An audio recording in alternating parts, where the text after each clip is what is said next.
શરૂઆતના પહેલા દિવસે જે વહેલા ઉઠ્યા, વહેલા તો પહેલા બી ઉઠતા હતા એવું નહોતું, પણ ખાલી કમાવા માટે ઉઠતા હતા. પહેલી વખત એવું શરૂઆત થઈ પોતાની જાત માટે વહેલું ઉઠ્યા એવું પહેલી વખત બન્યું.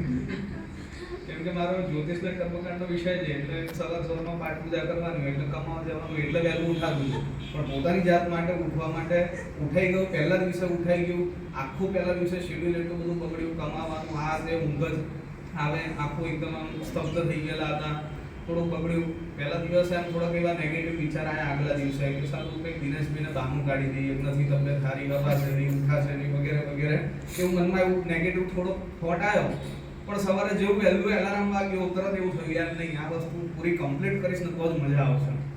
કમ્પ્લીટ કરી સારું દરરોજ કંઈક નવું આમ જોવા મળતું, શીખવા મળતું કંઈક. હવે અને કંઈક ના કંઈક દિનેશભાઈ પાછું એવું રાખે બાકી કે બીજા દિવસે હવે